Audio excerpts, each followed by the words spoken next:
Update: wife replaced me with coworker after nearly 7 years of marriage, together for 10. Original post: well, my wife of nearly 7 years told me 2 days ago she was seeing a guy, and had been for about 8 months. I had my suspicions, especially recently, but I held her to a high moral standard and never thought she could be capable of doing something so hurtful and disrespectful. During this 8-month period, her and I had drinks, dinner, etc. with this guy, her coworker, who conveniently had just got divorced and who I had considered a friend. So here we are having dinner, drinks, hanging out, and the whole time my wife and him were putting on an act like everything was normal. I told her that as of that day, either he's dead to you or I am. And the crushing blow came. She said she wants to continue seeing him. She says she loves me and loves him. I asked how she could equate almost 7 years of building a life, love, and relationship to an 8-month affair. She couldn't answer that, but said she was sorry that she hurt me. I told her if she was truly sorry, she would have broken it off and put her attention on us. I am stunned, pissed, embarrassed that I didn't see the signs. But most of all, I am sad and brokenhearted. I'm not going to beg to have her back. I have accepted my fate and will move on. If those of you who have gone through this have any advice, I appreciate it, and thank you for taking time to read my story. Separate your finances and stop supporting her. Let her lover pay for all her expenses moving forward, and then gray rock her. Hit the gym, go to therapy, get a lawyer, and make yourself appear as if you're ready to date again. Don't actually date because you need to heal yourself and process all this first. But you'd want her to be aware of the fact that 1. Your life is better off without her, and 2. There are better women that you will replace her with. You got this. All of this, plus, don't take her back when the new relationship implodes. Yes, she is going to try to come back, or keep you playing the pick-me dance. Don't engage in that. One of my biggest regrets is allowing my cheater to try to do right by me and our family. It was a short trail, but I regret even allowing them to think they could be in my life anymore. Opie, sorry you are here. It is devastating. The woman you thought she was, she's not. You will grieve the woman you thought she was, and that woman is dead. Find the top 3 divorce attorneys in your area and consult with all 3. If you have children you didn't state that you did, go for top family law attorneys. Find a good therapist to help you here. Betrayal can cause PTSD. Journal, it helps, not just gathering your thoughts, but if you have questions for the therapist, you can jot that down. It is very good you are not doing the pick-me dance. It never works, and far too many do that. It's actually much better to focus on yourself, protecting yourself and your mental health, and if you have kids, of course focus on them too. Exercise can help with anger and sleep. Find things you like to do, or discover things you may want to try. Stay hydrated, try to eat healthy, and stay away from alcohol or limit it. And drugs. STD testing is also a must too. You might also want to get a physical too, to make sure you are doing okay. Chump lady, Google her. She has a good book, Leave a Cheater, Gain a Life. Highly recommended. Opie, she isn't worthy of you, nor is the affair partner. You're a victim of the good old monkey branch, which is usually how narcissistic people start relationships. They overlap them because they can't be alone and get bored once their main source of energy supply, you, starts to run low or depleted. I went through something similar. Basically, the person I was married to left me for the friend of the boyfriend of a recently divorced friend. I know it is a mouthful, but the same experience. I literally cooked for these people while they were setting up the affair. First thing, get a very good divorce lawyer ASAP and start the process and follow their advice. Start taking stock of your assets and start separating finances. I would recommend that you ask that person to leave the home with the excuse of a trial separation. But whatever you do, do not leave your own house, period. Do not fall for the emotional manipulation that she will put on you. She is going to try to screw you over during the divorce, and she knows that she will be able to get away with a lot. Assume they are plotting to screw you over as we speak. Try to limit any type of communication to matters regarding co-parenting and assets. Period. Try to reach out to friends and family. You need the best support system you can get right now. Working with a good therapist will also be very beneficial. Focus on healing and working on yourself. Spend lots of time in nature and make sure you exercise and take good care of yourself both physically and mentally. Do not stress about starting another relationship or being with other people. That is only going to set back your healing. You're going to likely experience lots of anxiety, disassociation, and even depression. So be very patient with yourself and listen to your body. It gets much better. Sorry you're going through this. But once you come out of this, you will realize you are free to guide yourself towards your best life, which this person was actually blocking. First update. First, I want to say thank you to all the love and support from this group. Sharing your experiences and advice have really helped. Short summary of my story. My wife had been having an affair for 8 months with a recently divorced coworker. My wife and I had dinner, drinks, and hung out like we were all friends, and they acted completely normal the whole time. Then she said she wants to keep seeing him but still loves me. So here's what has transpired since that post. Her whole family knows, and they are not happy with her at all. They have all reached out to me giving support and telling me they love me and that I will always be family to them. Her sister is angry and doesn't even want to see her. She has claimed that after we divorce, she will not be anywhere near this guy nor bring her son around him. They have been really close as sisters, and her taking my side was huge. I have made myself unavailable and busy this whole weekend to her. I have set up a consultation with a lawyer for this Tuesday to start divorce proceedings, and I have begun looking at housing options, but may try to buy her out and keep the house. Also, since she makes more than me, I will be filing for spousal support. I know there is still a rough road ahead and some work to be done, but I am feeling good about where things are going. I think some folks had asked whether we have kids. We do not. We have a dog who will be coming with me since I did all the work to raise her and train her. So way less complicated and no reason for her to contact me after I am gone. I couldn't have gotten through these first few days without all of you on here, and I am eternally grateful. I plan to pay it forward by sharing my story in the future once I have healed and help others as you have helped me. Much love, Survivor fam. I will update as things progress. Just be careful of her family. Many have a habit of saying one thing but doing another. Ultimately, they're likely to be loyal to her just due to familial ties. So it feels good to hear now, but mentally prepare yourself that it may change with time. Focus on you and your health and recovery. Plus they're going to become his ex-family in-law soon. It is not healthy to keep direct contact with the familiar environment of the cheater when trying to heal.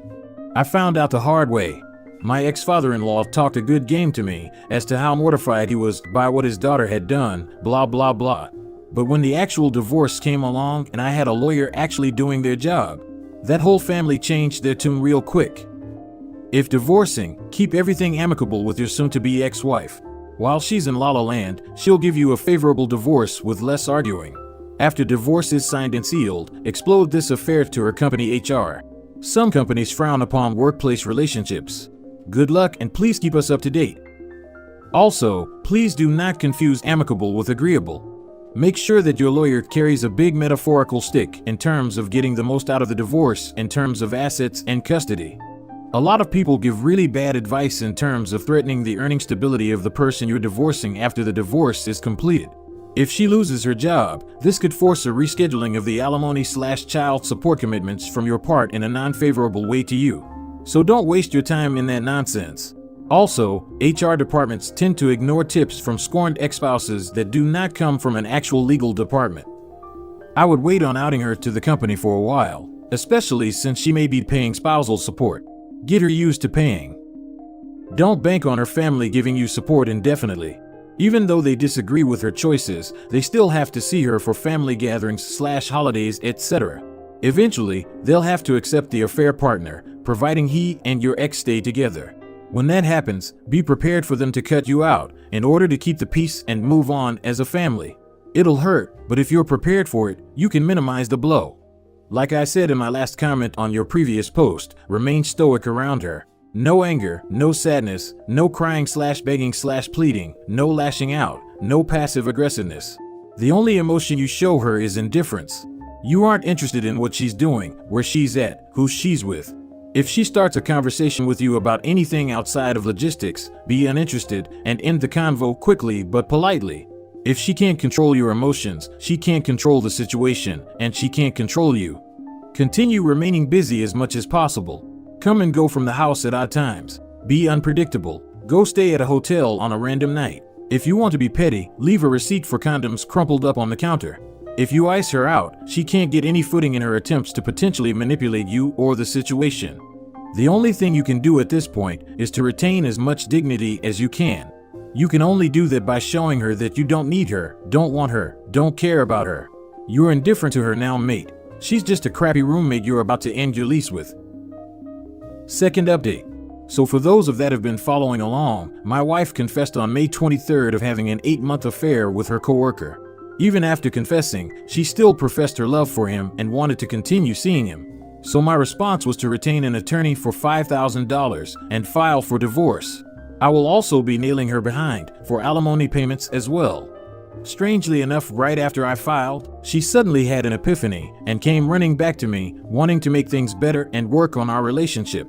I told her I would think about it, but I wasn't sure. The only reason I gave her that response is because I want to keep her in good standing while I'm still processing this divorce. But let it be known, the divorce is happening. There's no going back. It's a final decision for me.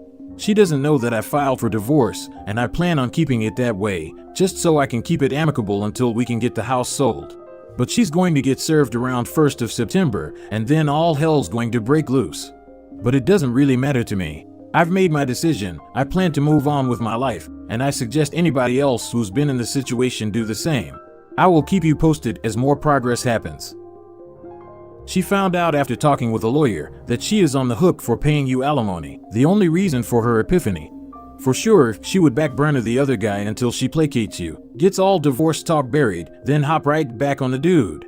Keep moving forward with your plans. Just want to add the other reason for her epiphany could be 1. Discovering that her affair partner is not as serious on the relationship as her. 2. Realizing that her relationship with her family won't be the same, and she will lose all the support she has been getting from Opie and her family. In either case, she's just doing this for herself, as she was fine with dumping Opie for her affair partner. She's a cheater, manipulator, and a selfish person. She probably told her coworker, "Hey honey, guess what? I'm a free woman, so now we can live happily ever after." To which he probably replied, "We? What do you mean we? I was just in it for the goodies." Her wanting to come back to her one true love is a somewhat typical reaction when they suddenly realize that the grass is actually not greener on the other side of the fence. It's greener where it is watered and taken care of. Keep on keeping on. You filed for divorce now in May/June, and you're not serving your wife until September? I assume your attorney knows your case, but that seems wild to me. Regardless, good you're moving on. Godspeed and good luck. They have a 90-day cooling period in Washington state. Believe me, I wish it was faster, so I have to be civil and bide my time. Then she gets served and I move on. You should double check on this with your attorney. I think the 90-day counter starts after she is served. That period is so that both parties can cool off and think through their decision with a clear head before the court will consider finalizing the petition. 90 days is the fastest you can finalize a divorce, assuming both sides know that it's happening and have agreed to everything already with regards to asset division, parenting plan, and so on. This is how it worked in my Washington divorce at least. When you filed, didn't you have to provide contact info/address for the other party? Your soon-to-be ex either has to be served, or your attorney can email the petition to your ex, who can acknowledge receipt via email, and that counts as well. If you're playing nice and quiet to get the house sold, etc., that's a different matter than the actual 90-day wait for the judge to even look at your petition. This could also come back to bite you hard if the judge interprets your financial moves as deceptive. One more bit of advice: my divorce was amicable, and it still took more than 9 months to agree to everything via mediation, etc. Prepare for a marathon and not a sprint. Don't burn out early and concede too much. My 26 male wife, 25 female, kissed an ex that came back into her life to make sure he isn't the one. I know this sounds crazy, but my wife had an ex-boyfriend come back into her life. He is a good family friend to her family, and that's how they met and ended up dating. While my wife was visiting her family in another state, he found out that she was there and came over to their house. Long story short, she said that he was attempting to win her love back and even brought an engagement ring with him to propose. She constantly assured me that there is nothing to worry about and that she will take care of the situation. However, I was in a different state and couldn't be there physically. Since he was a family friend, her parents told him to stay for dinner, and she and him started talking. I was disappointed that she was talking to him and spending time with him while he was acting crazy and trying to win her back. My wife got mad at me for not believing her that she would handle the situation and told me to stop acting jealous and insecure. Later on that night, she told me that she let him kiss her to see if there was a reason he came back into her life and to see if she should give him one more chance. Obviously, I'm destroyed that she let him kiss her. What do I do? How should I approach this situation? Do I divorce her for cheating on me? She told me I was her forever, and I can't believe that she did this. Hey, I'm gonna cheat real quick. Mind being my safety net in case I don't want to risk it? That there was a possibility he was the one means there's a certainty that Opie isn't. To see if she should give him one more chance, read that line back to yourself over and over again. So you are her husband, someone she promised to love in front of family and friends. You are the person she supposedly wants to be with. But when the opportunity presents itself, instead of saying, "I love my husband so no thanks," she instead says, I wonder. Talk about someone who has a hard time making up their mind. I'm surprised that she is able to get dressed in the morning instead of taking all day to choose which undies to wear. If you want any one thing to work on her with this, it's that single comment. I mean, who the heck does she think she is? And what the heck sort of relationship does she think you both have? If ex-boyfriend comes waltzing back into her life and she has to take the time to think, ex-boyfriend or current husband? That's such a hard choice to make. And then she has the gall to say, "Congrats, Opie, I chose you. Let's be happy." I wouldn't consider kissing someone divorce-worthy. I would, however, consider having my married partner openly wonder and then act on the whole, "Oh, maybe the ex is better, let's check it and see stance." She told me I was her forever. Well, la-da-da, Opie. What a prize you won yourself.